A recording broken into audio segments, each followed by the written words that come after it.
નમસ્કાર દોસ્તો, હું છું ગોપાલ ઇટાલિયા. આજે સૌથી પહેલા તો દશેરાના પર્વની સૌને ખૂબ ખૂબ શુભેચ્છાઓ. આજે એ દિવસ છે જ્યારે આતતાઈ રાવણનો વધ કરવામાં આવ્યો હતો અને રાવણનો નાશ કર્યા પછી રામ રાજ્યની સ્થાપના કરવામાં આવી હતી. પણ આજે સવારથી ટીવીની અંદર ભાજપ પાર્ટીના પ્રદેશ પ્રમુખની ચૂંટણી થવાના સમાચાર આવે છે. મેં જોયું બધી અલગ અલગ ચેનલોમાં, સોશિયલ મીડિયામાં, ભાજપના નેતાઓના ફેસબુકમાં કે બીજી ત્રીજી જગ્યાએ. પહેલા તો મેં બધું જોયું, જાણ્યું અને પછી મને એવું લાગ્યું કે મારે આમાં કંઈક બે શબ્દ બોલવા જોઈએ. પહેલી વાત તો એ છે કે ભાજપના પ્રદેશ પ્રમુખ કોણ બનશે અને કોણ નહીં બને, કેવી રીતે બનશે, એ બધો વિષય ભાજપ પાર્ટીનો છે. એમાં મારે કે કોઈએ કંઈ બોલવાનું રહેતું નથી. પણ તેમ છતાંય જનતાએ આ વસ્તુમાં ધ્યાન આપવાની જરૂર એટલા માટે છે કે ભાજપ પાર્ટીની ગુજરાતમાં સરકાર છે. એટલે ભાજપ પાર્ટીના પ્રદેશ પ્રમુખ જે બનશે એનો સરકારની અંદર હસ્તક્ષેપ કહો તો હસ્તક્ષેપ અને પ્રભાવ કહો તો પ્રભાવ રહેશે. એટલે કે હવે પછીની સરકાર જે રીતે કામ કરશે એમાં પ્રદેશ પ્રમુખના માનસિકતા, એના વિચારો, એની જ્ઞાતિ, એનું ભણતર, એ બધાની થોડી ઘણી ભૂમિકા સરકાર ઉપર રહેવાની છે. એટલે પણ ગુજરાતની જનતાએ, ગુજરાતના નાગરિકોએ સત્તાધારી પાર્ટીનો પ્રદેશ પ્રમુખ કોણ બને છે એમાં ધ્યાન આપવું જોઈએ અને એની ચર્ચા થવી જોઈએ. બાકી તો એ નોર્મલ વિષય છે, સામાન્ય વિષય છે, એમાં કંઈ બીજા કોઈએ અંદર વચ્ચે માથું મારવાનું રહેતું નથી.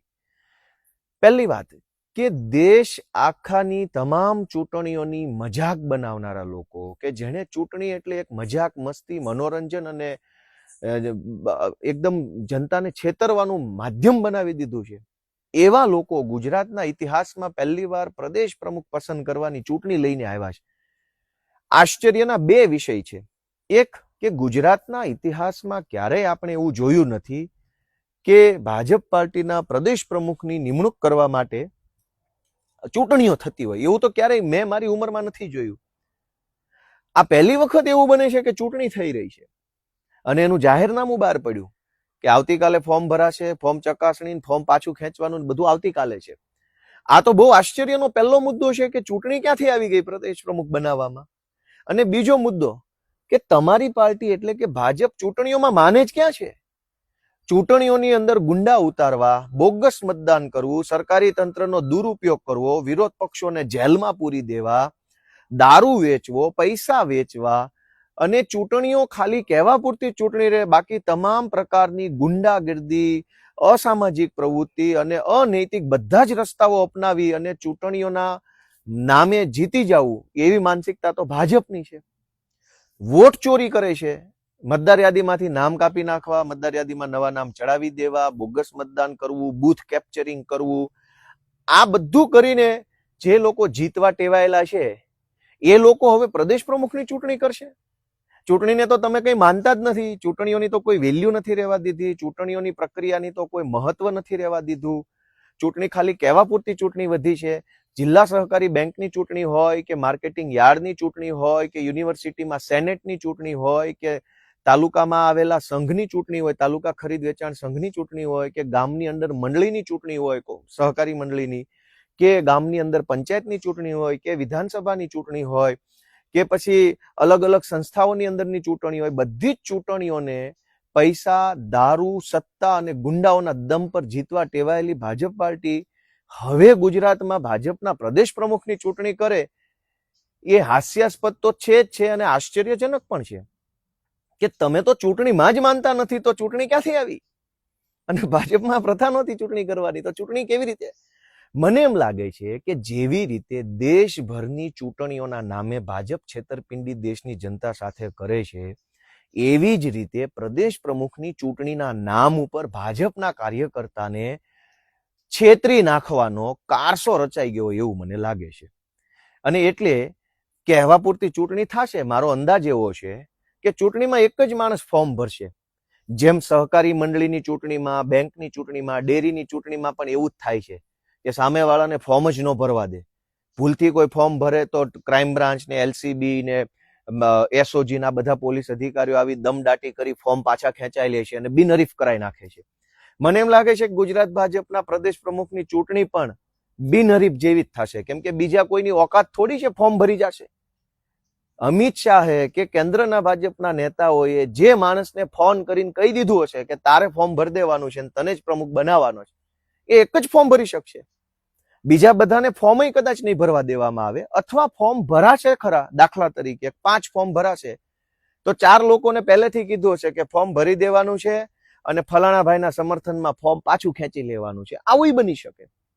એટલે 5 ફોર્મ ભરાય, 4 પાછા ખેંચી લે, એક માણસ બિનહરીફ થઈ જાય. એટલે કુલ મળીને લોકસભાની ચૂંટણીમાં જે ખેલ થાય છે, વિધાનસભાની ચૂંટણીમાં જે ખેલ થાય છે, કે જિલ્લા પંચાયતની, તાલુકા પંચાયતની, ગ્રામ પંચાયતની, કોઓપરેટિવ બેંકની ચૂંટણીમાં જે ખેલ કરવામાં આવે છે બિનહરીફ કરવાનો, દાદાગીરી અને નાગાઈના દમ ઉપર, એવો ખેલ આ ભાજપના પ્રદેશ પ્રમુખની ચૂંટણીમાં થશે એવું મને લાગે છે. યા તો એક જ માણસનું ફોર્મ ભરાશે, યા તો 5 ફોર્મ ભરાશે અને 4 ફોર્મ પાછા ખેંચાઈ જશે. એટલે કે કહેવા પૂરતી ચૂંટણી થશે, પણ પરિણામ પહેલેથી નક્કી હશે કે કોણ પ્રદેશ પ્રમુખ બનવાનું છે. એટલે ભાજપના પ્રદેશ પ્રમુખની ચૂંટણી ઉપરથી ગુજરાતની જનતાએ વિચારવું પડે કે જો એના પ્રદેશ પ્રમુખની ચૂંટણીઓ આવી રીતે કરતા હોય તો રાજ્યની ચૂંટણીઓ કેવી રીતે થતી હશે. પ્રદેશ પ્રમુખની ચૂંટણીની ગેમ ફિક્સ છે કે કયા માણસને પ્રદેશ પ્રમુખ બનાવવાનો છે, એક્સ ને કે વાય ને કે ઝેડ ને. જેને બનાવવાનો છે એનું ફોર્મ ભરાઈ જશે, એ જીતી જશે ને એ જ બનશે. ચૂંટણી તો ખાલી કહેવા પૂરતી છે, કાર્યકર્તાઓને એમ સમજાવવા માટે કે જોયું, હાઈકમાન્ડ નહીં પણ હવે તો કાર્યકર્તા નક્કી કરે છે કે કોણ પ્રમુખ બનશે. અને વર્ષો પછી પહેલી વાર ચૂંટણી કેમ કરવી પડી? એ પ્રશ્ન એટલા માટે છે કે હવે કોકડું ગૂંચવાયું છે. ભાજપના મૂળભૂત કાર્યકર્તાઓ ખૂબ નારાજ છે, ખૂબ દુઃખી છે કે આ શું ચાલે છે પાર્ટીમાં. એટલે કાર્યકર્તાઓને આબાદ રીતે છેતરવા માટે અને એમની આંખોમાં ધૂળ નાખવા માટે આ ચૂંટણી છે, જેથી કરીને એમ કહી શકાય કે પાર્ટીએ નહીં, આ તો ચૂંટણીથી નક્કી થયેલો પ્રદેશ પ્રમુખ છે, પણ વાસ્તવિક રીતે ચૂંટણી નથી.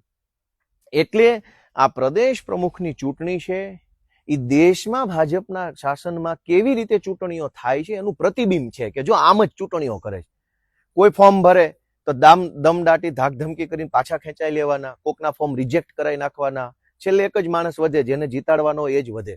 તો ભાજપની ચૂંટણીમાં હું નથી માનતો કે મતદાન કરવું પડશે. વગર મતદાને જેને નક્કી કર્યો છે એ જ માણસ પ્રદેશ પ્રમુખ બનશે એવું મારું માનવું છે. ગુજરાતની જનતાએ આ બાબતની નોંધ લેવી જોઈએ, જાણવું જોઈએ કે આ ધંધો જે ચાલી રહ્યો છે એ કેટલો ઘાતક છે. અને ભાજપના કાર્યકર્તાઓને વિનંતી છે કે તમે જે ભાજપ સાથે જોડાયેલા હતા એ ભાજપ હાલમાં નથી. તમે કેશુભાઈ પટેલની ભાજપ સાથે જોડાયેલા હશો, કે અટલ બિહારી વાજપેયીજીની ભાજપ સાથે જોડાયેલા હશો, તમે જનસંઘમાંથી બનેલી ભાજપ સાથે જોડાયેલા હશો, તમે 70% કોંગ્રેસના માણસો ને 30% ભાજપના માણસોની મિલીજુલી સરકારવાળી ભાજપમાં નહીં જોડાયેલા હો. આજ ગુજરાતની કેબિનેટની અંદર જે મંત્રીઓ છે એમાં 70% મંત્રી કોંગ્રેસમાંથી આવેલા છે, 30% મૂળ ભાજપના માણસો છે. તો આ કેવા પ્રકારનું મિશ્રણ થયું? અહીંયા તો કેટલા વર્ષોની ધૂણી દખાવીને બેઠેલા માણસો છે કે જેને એક આશા હતી કે કંઈક સારું થશે. એ લોકો જોઈ રહ્યા છે કે ગુજરાતમાં કોંગ્રેસની સરકાર છે, ભારતીય જનતા કોંગ્રેસ પાર્ટી, એટલે ભાજકો. એટલે ભાજકો પાર્ટીના પ્રદેશ પ્રમુખની ચૂંટણીની અંદર બધું જ સ્ક્રિપ્ટેડ છે. જેમ વિધાનસભાની અંદર સ્ક્રિપ્ટેડ પ્રશ્નો પૂછવામાં આવે છે, સ્ક્રિપ્ટેડ જવાબ આપવામાં આવે છે, એમ ભાજપના પ્રદેશ પ્રમુખની સ્ક્રિપ્ટેડ ચૂંટણી આવતીકાલે થશે. અને પરમ દિવસે જે સ્ક્રિપ્ટમાં લખાયેલો માણસ છે પ્રદેશ પ્રમુખ બનશે. જે બનશે એને હું એક મારી ફરજના ભાગરૂપે, હું કેમ કે પાર્ટીનો પ્રદેશ પ્રમુખ રહી ચૂક્યો છું, એક પ્રોટોકોલના ભાગરૂપે હું શુભેચ્છા જરૂર પાઠવીશ. કેમ કે પ્રદેશ પ્રમુખ રાજ્યના બને છે, રૂલિંગ પાર્ટીના, એને શુભેચ્છા આપી, એક કર્ટસી છે, સ્પોર્ટમેનશીપ છે, એ હું નિભાવીશ. પણ આ જ નોંધ એ લેવા જેવી છે કે ભાજપના કાર્યકર્તાઓની આંખમાં ધૂળ નાખવાની ચૂંટણી આવી છે. જે લોકોએ દેશની ચૂંટણીની પથારી ફેરવી નાખી એ લોકો પ્રદેશ પ્રમુખની ચૂંટણી કરે છે. તો લોકશાહીમાં આનાથી વધુ હાસ્યાસ્પદ કે આનાથી વધુ દુર્ભાગ્યપૂર્ણ હોઈ શું શકે?